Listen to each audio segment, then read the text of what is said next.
बिस्मिल्लाहिर्रहमानिर्रहीम, अस्सलाम वालेकुम नाज़रीन, मैं खुर्रम गर्दैज़ी आप सबको प्रोग्राम से ज़िंदगी में बहुत बहुत खुशामदीद कहता हूँ। जनाब, प्रोग्राम से ज़िंदगी सच न्यूज़ का लाइव क्लिनिक, और हम लोग जो है मंगल से जुमरात 3-4 बजे लाइव आप लोगों की खिदमत में हाज़िर होते हैं। लाइव आने की वजह ये ताकि आप लोगों को प्रोग्राम में शामिल किया जा सके। हमारे प्रोग्राम में शामिल होने के लिए नंबर नोट कर लें, 0512321200 और 0512321203। 2 नंबर हमारे एक्टिव हैं, कॉल कर सकते हैं। कोई भी हेल्थ कंडीशन, कोई भी हेल्थ से रिलेटेड आपका सवाल है, कॉल करें। हमारे जो डॉक्टर हेल्थ प्रोफेशनल जो हमारे प्रोग्राम में, उनसे सवाल पूछें। हमारे साथ आज मौजूद हैं डॉक्टर मारिया सैयद, डॉक्टर साहब कंसल्टेंट डर्मेटोलॉजिस्ट हैं, शिफा इंटरनेशनल हॉस्पिटल में डॉक्टर साहब अपनी खिदमत अंजाम दे रही हैं। डॉक्टर साहब से आज बड़े एक अहम मौजू पर बात करेंगे जो कि बड़ा एक कॉमन सा मसला है हमारे मुल्क में। ख़वातीन के चेहरों पर बाल, इजाफी बाल आ जाते हैं, क्यों आते हैं, क्या वजूहात हैं। एक प्रॉपर डर्मेटोलॉजिस्ट यानी स्किन स्पेशलिस्ट के एस्पेक्ट से हम इस टॉपिक को डिस्कस करेंगे, क्योंकि इस मौजू से मुतालिक बहुत सी गलत फहमियाँ, बहुत सी मिथ्स, और हर दूसरा ब्यूटिशियन जो है वो इससे रिलेटेड जो है अपनी राय देता है। तो हम चाह रहे थे कि इस टॉपिक को डिस्कस करें, लेकिन जो है सही एक प्रॉपर एस्पेक्ट से इसको डिस्कस किया जाएगा। और आप लोगों को सवाल है इस सिलसिले में तो फ़ोन उठाएं, कॉल करें। हम लोग चलते हैं डॉक्टर साहब की तरफ, गुफ्तगू का आगाज़ करते हैं। सलाम अर्ज़ करता हूँ डॉक्टर साहब। वालेकुम अस्सलाम। थैंक यू वेरी मच, आपने टाइम निकाला हमारे प्रोग्राम के लिए। डॉक्टर, बड़ा इंपॉर्टेंट टॉपिक है, आपको तो हमारे से ज़्यादा पता होगा, बहुत कॉमन है हमारे यहाँ।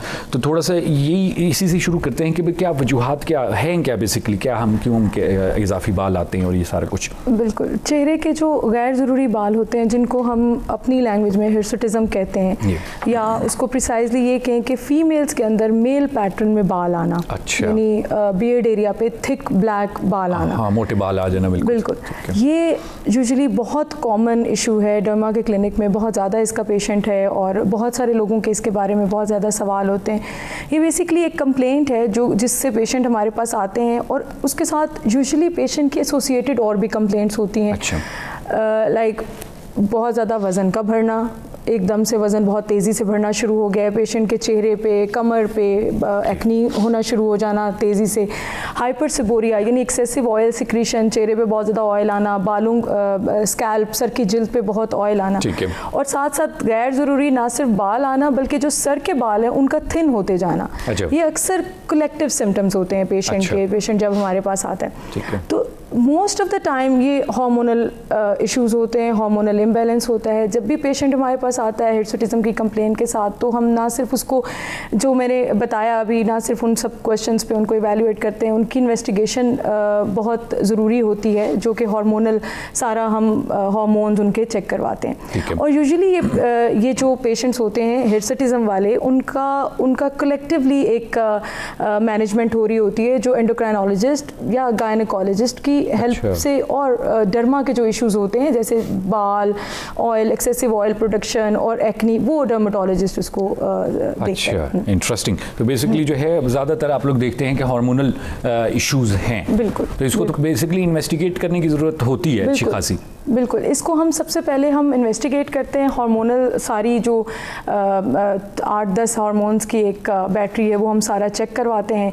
उसके बाद फिर उन लाइंस पे हम उनको ट्रीट करते हैं। जैसे फीमेल्स में बहुत कॉमन है कि हिर्सुटिज्म के साथ आपके मेंस्ट्रुअल साइकिल इरेगुलर होना या ना आना, तो वो सब चीज़ें आप उसको कलेक्टिवली डील करते हो। गायनेकोलॉजिस्ट से भी आप ट्रीटमेंट ले रहे होते हो, क्योंकि आपके जब तक हार्मोन्स अंदर बैलेंस नहीं आएंगे, आपको आपके बालों का जो निकलने का वो है, निकलने की रफ्तार है, वो अरेस्ट नहीं की जा सकती। जो एग्जिस्टिंग बाल हैं वो तो हम इलाज करना शुरू कर देते हैं, लेकिन जो निकलने की रफ्तार है, हमने उसको भी हार्मोन्स को बैलेंस करके उसको भी ट्रीट करना होता है। ठीक हो गया। अच्छा डॉक्टर साहब, इस इशू को लेके बहुत हमारी बच्चियां जो हैं वो परेशान होती हैं, जिनके साथ सीरियस प्रॉब्लम होता है, और वो बहुत से मुख्तलिफ चीज़ों को इस्तेमाल करती हैं और साइकोलॉजिकली बड़ा डिस्टर्ब हो जाती हैं बच्चियाँ। तो ये इनको अभी आप डायरेक्ट क्या पैगाम देंगी कि ये मुख्तलिफ चीज़ें इस्तेमाल करती हैं लेकिन at the end of the day कोई रिज़ल्ट नहीं आता, तो उसका क्या कोई इनको डायरेक्ट मैसेज दें कि भाई आप ये चीज़ें इस्तेमाल करें ना करें, क्या है?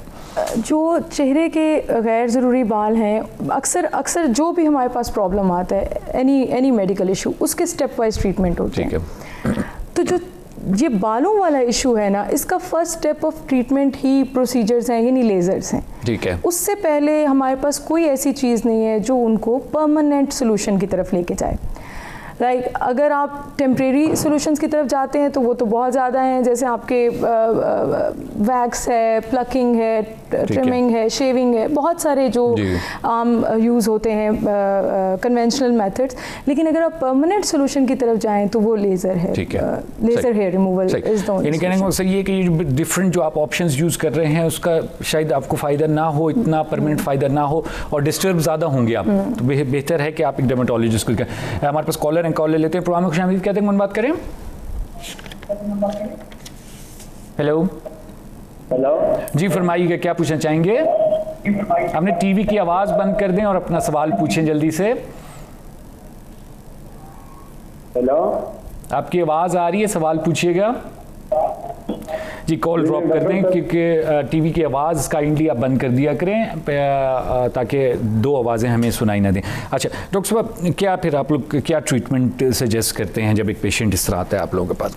ट्रीटमेंट सबसे पहले हम उनको वही आप एवेल्युएट करते हैं, देन आप अगर कोई अंडरलाइंग चीज़ निकल आती है, कोई हार्मोनल इम्बैलेंस का कोई इशू निकल आता है, उसको हम उसको साथ साथ ट्रीटमेंट लेके चलते हैं और साथ लेज़र हेयर रिमूवल। क्योंकि जो बाकी मेथड्स हैं ना सिर्फ वो आपकी स्किन को ख़राब करते हैं, बल्कि वो आपको कोई टेम्प्रेरी कोई परमानेंट सोल्यूशन नहीं दे रहे होते, बल्कि आपकी जो सबसे कॉमन मेथड है, मैं इस वक्त इसका जिक्र इसलिए करूँगी कि बहुत सारे पेशेंट उसके साइड इफ़ेक्ट्स के साथ आ रहे होते हैं हमारे पास।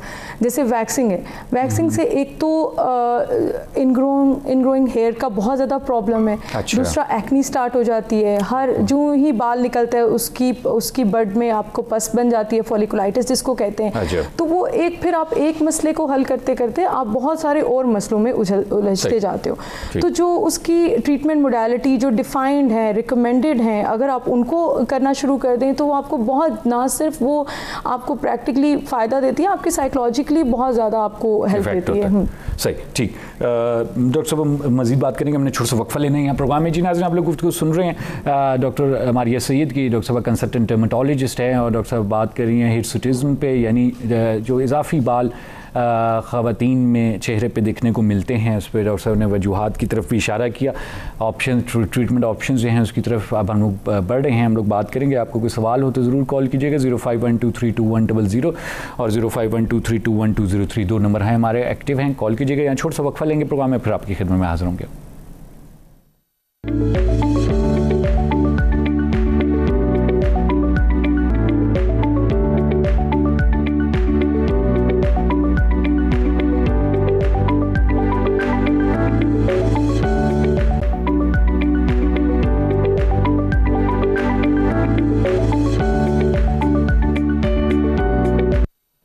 जी नाज़रीन, प्रोग्राम में एक बार फिर आपको खुशामदीद कहते हैं। डॉक्टर मारिया सैयद हमारे साथ स्टूडियो में मौजूद हैं। डॉक्टर साहब कंसल्टेंट डर्मेटोलॉजिस्ट हैं और डॉक्टर साहब से हमारी बात चल रही है कि चेहरे पे जो इजाफी बाल होते हैं उनकी क्या वजूहात हैं। उस सिलसिले में डॉक्टर साहब ने बात की। अब हम ट्रीटमेंट ऑप्शंस की तरफ बात कर रहे थे, जिसमें डॉक्टर साहब ने कहा जी लेज़र का ऑप्शन जो है वो बड़ा अच्छा ऑप्शन है।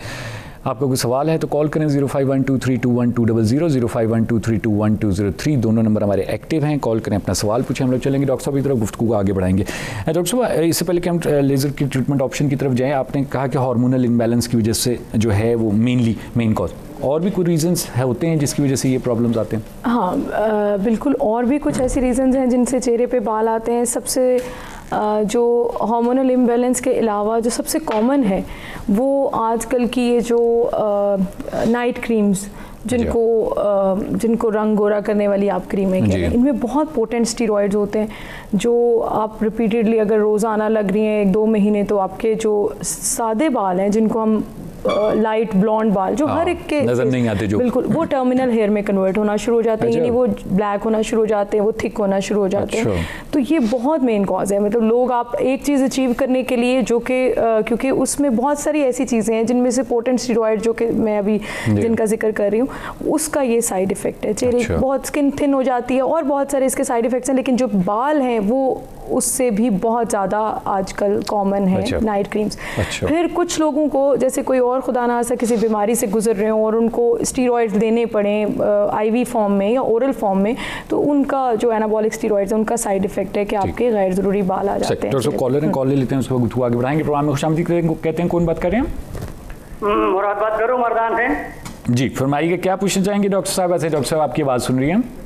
डॉक्टर साहब से मेरा ये सवाल है कि लेडीज़ की उनकी दाढ़ी के बाल है आई है और लेजर के जरिए बार बार काट रहे हैं, दोबारा निकाल आ रहे हैं। क्या एज है जिनकी बात कर रहे हैं? ये उनकी 28 साल। 28 साल। और शादीशुदा हैं? शादीशुदा है, बच्चे नहीं हैं। शादीशुदा हैं, बच्चे नहीं हैं। और कोई बीमारी और कोई मसला तो नहीं है? उसकी पहले रिसवली की ऑपरेशन हुआ है, मसाने में रिसवली थी, ऑपरेशन हुआ है। अच्छा। और बच्चे भी नहीं है उसकी। और ये बाल जो हैं ये शुरू से इसी तरह आते थे या ये कोई अभी रिसेंटली अभी की शुरू हुए हैं इस तरह होना? अभी कोई 3-4 साल हो गए। 3-4 साल से लगातार आ रहे हैं और है ज्यादा। अच्छा, ज़्यादा होते हैं। और जो है किसी डॉक्टर को दिखाया, उसने कुछ बताया है क्या वजह है? नहीं, डॉक्टर को तो नहीं दिखाया। सही। अभी डॉक्टर साहब इस पे बात करेंगी, सुनिएगा टीवी पे। बहुत शुक्रिया। डॉक्टर साहब क्या कहना चाहेंगे? यंग फीमेल है 28 इयर्स, वही इशू। सबसे पहले तो आप किसी डॉक्टर से रुजू करें जो कि गायनोकोलॉजिस्ट भी हो सकती हैं या डर्मा, जो भी इन दोनों में से आपके पास अवेलेबल हैं उनसे रुजू करें, क्योंकि इनके टेस्ट होना बहुत ज़रूरी है। जो हार्मोन्स के कुछ टेस्ट होना बहुत ज़रूरी है। प्लस समटाइम्स हम या गायनोकोलॉजिस्ट अल्ट्रासाउंड भी एडवाइस करते हैं टू इंश्योर द डायग्नोसिस। और उसके बाद जितने बाल आ चुके हैं, वही वाली बात रिपीट होगी कि जो बाल आ चुके हैं उनका इलाज आपके हार्मोनल इम्बैलेंस को ठीक करने से नहीं होगा। यानी आप अगर हार्मोन्स की दवाइयां ले रहे हैं, आपका वो बैलेंस हो जाते हैं, आपके इश्यूज सॉल्व हो जाते हैं, लेकिन जो बाल आ चुके हैं उनका इलाज आपको प्रॉपर हेयर रिमूवल ट्रीटमेंट जो कि लेजर्स हैं, मल्टीपल लेजर्स हैं, उनका हम जिक्र करते हैं, वही आपको ऑप्ट करना पड़ेगा। अदरवाइज जो नॉर्मल कन्वेंशनल मेथड्स हैं वो हम सबको पता है, क्योंकि ये चूँकि चीज़ ऐसी है जिससे पेशेंट बहुत साइकोलॉजिकली अपसेट हो जाता है। तो हम कभी भी मना नहीं करते कि आप लेज़र की तलाश में वो वाली चीज़ें कभी भी ना करें और बाल ग्रो करने दें। आप बेशक करें, लेकिन आप एज सुन एज पॉसिबल उसको ऑप्ट करें ताकि वो पेशेंट का मसला सॉल्व होना शुरू हो जाए। आप जो है वो ऑनलाइन कंसल्टेशन भी करती हैं ई शिविर के थ्रू? सही। यानी अगर इन्होंने कंसल्टेशन आपसे करनी हो तो they can do the e consultation.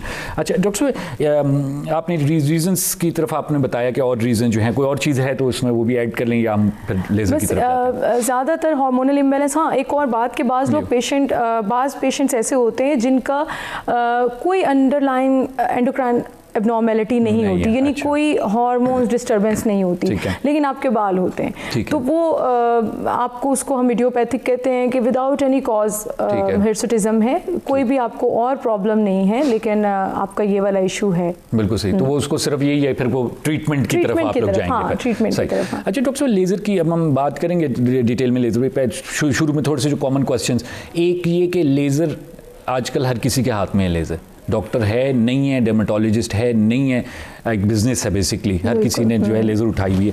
तो ज़ाहिर बात है जो नॉन डॉक्टर लोग हैं, ब्यूटी पार्लर्स में हैं, वो ज़ाहिर बात है सस्ते में करते हैं, डर्मेटोलॉजिस्ट थोड़ा सा एक्सपेंसिव होता है।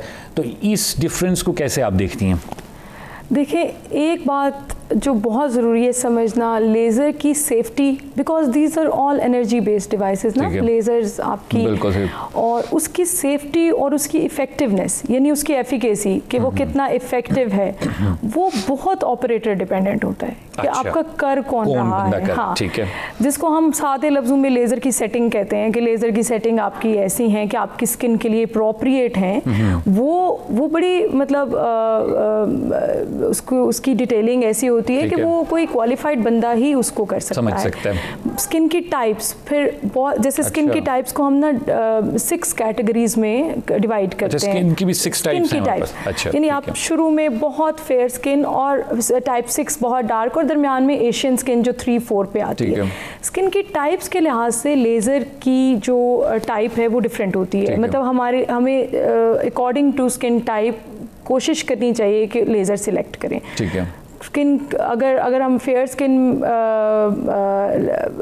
के हैं तो वो उसमें जो ब्लैक बाल है वो ज़रा जल्दी इफेक्ट होगा, और वो हमारे पास यूजुअली वही लेज़र्स हैं जो इफेक्टिव होते हैं, और जो डार्क स्किन है उनके थोड़े से लेज़र डिफरेंट है। ठीक है। तो इसका मतलब जो है प्रॉपर एजुकेटेड लर्न बंदा है वो उसको सही तरीके से अंजाम दे सकता है। टाइप्स के बारे में डॉक्टर साहब थोड़ा सा बता दीजिएगा शुरू में कि क्या क्या मेन टाइप्स क्या हैं लेज़र्स की जो आपके पास अवेलेबल होती हैं? जो सबसे इम्पॉर्टेंट चीज़ है ना कि एक ये वाली बात समझने के लिए कि जो ब्लैक बाल होता है ना, जेट ब्लैक बाल या थिक बाल, वो लेज़र लेज़र को बहुत जल्दी इफ़ेक्ट करता है। मतलब लेज़र उसके ऊपर बहुत जल्दी अपना इफ़ेक्ट दिखाता है। जो ब्लॉन्ड बाल होता है, पतले बारीक बाल, उसके लिए लेज़र्स इतने इफ़ेक्टिव नहीं हैं जितने भी हम लोग यूज़ कर रहे हैं। और प्लस अगर इफ़ेक्टिव हैं भी तो वो ज़्यादा सेशंस चाहिए होते हैं। अच्छा। तो लेज़र बेसिकली जो हेयर के अंदर मेलानिन होता है ना, डार्क पिगमेंट, जिसकी वजह से वो डार्क नज़र आता है, लेज़र की बीम उसके ऊपर इफेक्ट करती है, उसके ऊपर जाती है। और फिर वो उसकी एनर्जी हीट में कन्वर्ट होती है और फिर वो हेयर फॉलिकल डिस्ट्रॉय होता है या वीक होना शुरू हो जाता है। तो ये चीज़ बहुत इंपॉर्टेंट है कि ये अगर ये हीट, एनर्जी, ये सब चीज़ें सही बैलेंस नहीं होंगी तो आपकी ना सिर्फ हेयर जलेगा, आपकी स्किन भी जलेगी। अच्छा। हाँ, तो इस तरह लेज़र की बहुत सारी टाइप्स हैं, जिनमें पर्टिकुलरली हेयर के लिए जो इफ़ेक्टिव लेज़र हैं उनमें लेक्सेंड्राइड है, आपका डायोड लेज़र है, आप एनडीएग लेज़र है, और एक और डिवाइस होता है जिसको IPL कहते हैं, इंटेंस पल्स लाइट, जो कि लेज़र नहीं होता लेकिन वो भी हेयर को अच्छा इफेक्ट करता है। सही, मजीद बात करेंगे डॉक्टर साहब। जो आपने लेज़र्स की टाइप्स बताई हैं इस पर थोड़ी सी हम बात करेंगे, क्या इनके फंक्शंस हैं, कहाँ आप लोग इनको यूज़ करते हैं। या छोटा सा वक्फा हमने लेना है। जी नाज़रीन, आप बिल्कुल सुन रहे हैं डॉक्टर मारिया सैयद की। डॉक्टर साहब कंसल्टेंट डर्मेटोलॉजिस्ट हैं। डॉक्टर साहब से हमारी बात चल रही है इजाफी जो चेहरे पे हेयर्स आते हैं, बाल आते हैं, उनके सिलसिले में। और यहाँ छोटा सा हम वक्फा लेंगे, फिर आपकी खिदमत में हाजिर होंगे।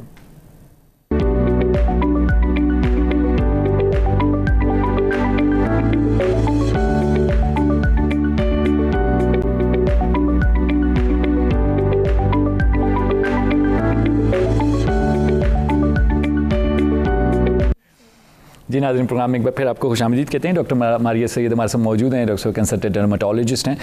डॉक्टर साहब जो हैं शिफा इंटरनेशनल हॉस्पिटल में अपनी खिदमत अंजाम दे रही हैं। डॉक्टर साहब से हमारी बात चल रही थी हिर्सुटिज़म के सिलसिले में, यानी चेहरे पे इजाफी बाल जो होते हैं उसकी क्या वजूहात हैं। डॉक्टर साहब ने रीज़न्स की तरफ भी इशारा किया, लेज़र की ट्रीटमेंट की तरफ डॉक्टर साहब इशारा कर रही हैं और कह रही हैं कि सेफ़ ट्रीटमेंट है, और अनलेस जो है आप एक प्रॉपर डर्मेटोलॉजिस्ट से ये ट्रीटमेंट करवाएं, तब जो है सब चीज़ें ठीक रहेंगी, क्योंकि उसकी लेज़र की ग्रेडिंग है, लेज़र की टाइप्स हैं और ये तमाम चीज़ें जो इनको देखना होता है। डॉक्टर साहब, लेज़र करवाने से पहले की कोई चीज़ें हैं कि मसलन अगर कोई आना चाहता है आपके पास तो वो कोई वैक्सिंग वगैरह करवा ले, ब्लीचिंग वगैरह करवा ले, साफ़ कर ले, उसके बाद आए आपके पास?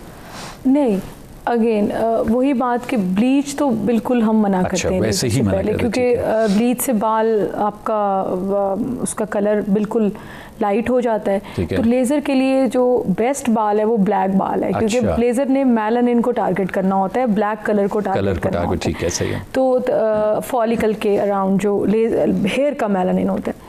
और दूसरा ये कि वैक्सिंग, थ्रेडिंग, प्लकिंग और ये जो एपिलेटर्स होते हैं उनको हम मना करते हैं बिफोर लेज़र। अच्छा। उसकी वजह ये है कि वो टेम्परेरीली आपकी फॉलिकल को निकाल देते हैं, जो जिसे कहते हैं जड़ से बाल निकाल देते हैं। तो हमें चाहिए होती है, हमें फॉलिकल चाहिए होता है, इंटैक्ट चाहिए होता है लेज़र को मज़ीद इफेक्टिव बनाने के लिए और उसकी इफेक्टिवनेस को इंक्रीज़ करने के लिए। ठीक है। और हाँ, shaving is fine, trimming is fine, वो हम खुद भी करते हैं। ज़ाहिर है हम बालों के साथ लेज़र नहीं करते, हम पहले फेस को क्लीन करते हैं, लेकिन वो प्रॉपर ट्रिमर या आप उसको जैसे रेज़र से कर लें। लेकिन उसके बारे में भी बहुत मिथ्स होती हैं, लोगों को उससे लगता है कि बाल ज़्यादा हो जाएंगे, जो आपके फॉलिकल का नंबर है वो ज़्यादा नहीं होता उससे। लेकिन बेसिकली वो चूँकि एक जगह से बाल सारे शेप हुए होते हैं, तो वो इकट्ठे चुके आते हैं। आपकी वैक्सिंग और प्लकिंग वाले मेथड से कोई टूटा होता है, कोई जड़ से निकला होता है, तो कोई जल्दी निकल आता है। ग्रोथ रेट तो ज़ाहिर है सब बालों का सेम है, तो वो इसलिए उनको लगता है कि ये इकट्ठे सारे निकलते हैं, तो वो यूं फील होता है कि बहुत ज़्यादा हो गए। बिल्कुल सही। तो इसका मतलब आप लेज़र ट्रीटमेंट से पहले कोई भी इस तरह का ये जो वैक्सिंग वगैरह, ब्लीचिंग, कुछ भी ना करें। अगर आप लेज़र करवाना चाह रहे हैं, प्लान करना चाह रहे हैं, तो उससे पहले कोई भी इस किस्म का प्रोसीजर ना करें। और लेज़र से पहले हम अक्सर सन, बहुत ज़्यादा एक्सपोजर को भी कहते हैं कि अवॉइड करें। जैसे बहुत ज़्यादा आप UV radiation exposure, sun exposure, एक आध दिन आप उसको अवॉइड करें लेज़र कराने से पहले। अब पेशेंट आपके पास आ गया, आप डिसाइड करती हैं कि कौन सी टाइप ऑफ लेज़र, जैसे आपने 5-6 नाम भी लिए डिफरेंट लेज़र टाइप्स के, डिसाइड करते हैं आप लोग पहले? बिल्कुल। उसको ज़ाहिर है पेशेंट की स्किन, पेशेंट के बाल के लिहाज से लेज़र की टाइप और लेज़र का सब कुछ डिसाइड होता है कि इसको आप प्रोसीजर पे स्टार्ट करना शुरू करें। सही है। और is it safe? Yes, it is completely safe. इसके बारे में जितनी भी बातें हैं, क्योंकि हमारे पास पेशेंट चूँकि आके बोल रहे होते हैं कि जल्द का कैंसर तो नहीं होता, और इस किस्म ये मैक्सिमम है जो बोलते हैं जल्द जल जाती है या बाल फिर से आ जाते हैं, तो ये बहुत सारी क्वेश्चंस हैं जो पेशेंट करते होते हैं। नंबर 1, इसका कोई कैंसर के साथ कुछ भी ताल्लुक नहीं है, ये बिल्कुल एक मिथ है जो चलती आ रही है, और जब आप किसी इधर उधर से जिससे भी पूछेंगे वो हर कोई अपने नॉलेज के मुताबिक IQ के मुताबिक आपको आंसर करता है। दूसरा ये कि जल्द का जलना, लेज़र के साथ जब हम अभी हमने बात किया कि हर फॉलिकल, हर हेयर के मेलानिन को हिट करता है, तो हल्की सी रेडनेस और हल्का सा एडिमा जिसको कहते हैं स्वेलिंग, सोजन, immediately after laser, that is normal. वो 1-2 घंटे में वो सेटल हो जाती है। वो हम आइसिंग भी करते हैं, उसकी कोल्ड कंप्रेसर जो जैसे लेज़र के अंदर भी बहुत सारे ऐसे डिवाइसेस होते हैं जो कोल्ड होते हैं और वो उसको ओवरकम कर रहे होते हैं।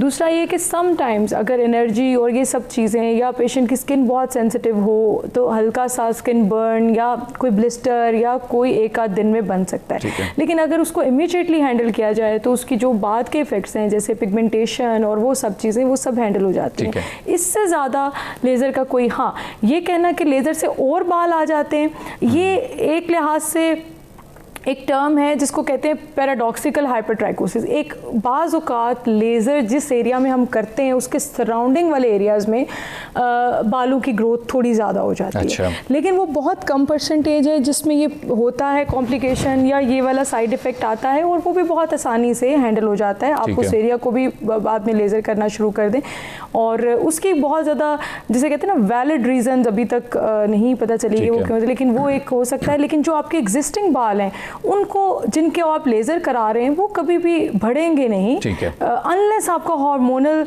जो इम्बैलेंस है अगर वो साथ चल रहा है, वो भी साथ साथ ट्रीट हो रहा हो। वरना अगर वो चल रहा होगा तो आपके मजीद बाल मतलब टर्मिनल हेयर में कन्वर्ट मतलब ब्लैक होते जाते हैं। बिल्कुल सही।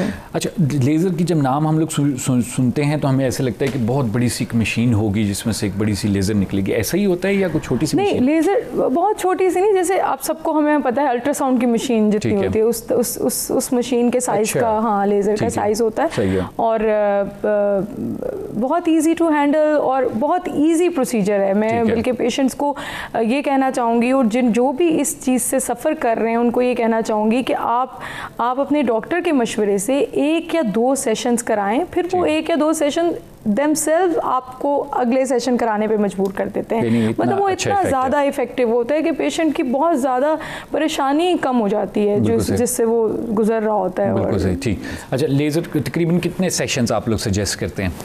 अच्छा, जो वही जो थिक बाल होता है वो बहुत जल्दी इफ़ेक्ट करता है। हम पेशेंट को 4 weeks to 6 weeks apart patient को बुलाते हैं, एक गो में, यानी रिपीटेड उसको रेगुलरली कराए, तकरीबन 6-7 सेशंस या 8 सेशंस, और फिर उसके बाद पेशेंट की हेयर ग्रोथ इतनी स्लो हो जाती है, आप ड्यूरिंग द प्रोसीजर ही, ड्यूरिंग द ट्रीटमेंट सेशंस ही आपको पता चलना शुरू हो जाता है कि बाल थिन हो गया, पतला हो गया, बारीक हो गया, और बाल वीक हो गया, मतलब आप इवन खींचने से वो बाल निकल आता है। तो ये वाले सारे आपको ड्यूरिंग दिस मतलब 3rd-4th सेशंस ही आपको ये वाले इफेक्ट आना शुरू हो जाते हैं।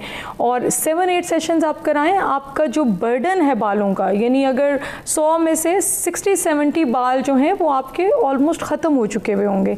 और उसके बाद देखिए 100% कोई भी, ये जितने भी मैंने नाम लिए, 100% हेयर रिमूवल या हेयर डिस्ट्रक्शन कोई भी नहीं करता, लेकिन वो आपका इतना प्रॉब्लम सॉल्व हो जाता है कि वो आपके जो थिक बाल होते हैं वो भी ब्लॉन्ड हो जाते हैं, वो भी पतले हो जाते हैं, थिन हो जाते हैं, तो वो आपको इतना फिर बॉदर नहीं करते। ठीक, डॉक्टर साहब thank you very much, time हमारा बिल्कुल ख़त्म हो गया, लेकिन एक चीज़ आपने यहाँ पर क्लियर कर दी कि इज इट सेफ? बिल्कुल सेफ़ है, ठीक है, बिल्कुल सेफ़ है। आप कभी भी रॉन्ग मशवरों पे अमल ना करें। और एक और बात हमने नहीं जिक्र किया कि बाज़ लोग आते हैं वो कहते हैं कि हम वैक्स कराते रहते हैं और हमें किसी ने श्योर किया है कि वैक्सिंग के आप बार बार कराएंगे तो बाल ख़त्म हो जाते हैं। This is impossible. आप उसमें कराते रहेंगे, आपकी जिल्द तो यकीनन मसले करना शुरू हो जाएगी, लेकिन बाल नहीं ख़त्म होंगे। बालों के लिए इतनी हाई एनर्जी डिवाइसेस उनको मतलब 80% तक हम क्लेम करते हैं कि 80% तक आपका बालों का बर्डन खत्म होता है, तो ऐसा कुछ। बहुत शुक्रिया अदा करता हूँ, थैंक यू वेरी मच। बड़ी इंपॉर्टेंट इन्फॉर्मेशन थी, लोग पता नहीं किस मिथ में इसको लेके फंसे हुए हैं और आपने आज बड़ी क्लियरली जो है चीज़ों को बता दिया है। और मेरे ख्याल से हमारे देखने वालों को भी क्लियरली समझ आ गई होगी कि किसके पास जाना है अगर सही ट्रीटमेंट करवाना है, किसके पास जाना है और क्या ऑप्शन अवेल करना है। Thank you very much for coming. जी नाज़रीन, आप लोग गुफ्तगू सुनी डॉक्टर मारिया सैयद की। डॉक्टर साहब कंसल्टेंट डर्मेटोलॉजिस्ट हैं, शिफा इंटरनेशनल हॉस्पिटल। डॉक्टर साहब अपनी खिदमत अंजाम दे रही हैं। डॉक्टर साहब ने आज हिर्सुटिज्म पे बात की, यानी इजाफी बाल जो चेहरे पे होते हैं उस सिलसिले में बात की। लेज़र ऑप्शन डॉक्टर साहब ने बताया कि it's one of the best option. और आई होप आज का प्रोग्राम आप लोगों के लिए मुफीद साबित होगा। इंशाल्लाह अगले हफ्ते फिर मंगल के दिन आप लोगों से मुलाकात होगी एक और मौजू के साथ। तब तक के लिए मुझे खुरम गर्देजी और डॉक्टर मारिया सैयद को प्रोग्राम से ज़िंदगी से इजाज़त दीजिए। खुदा हाफिज़।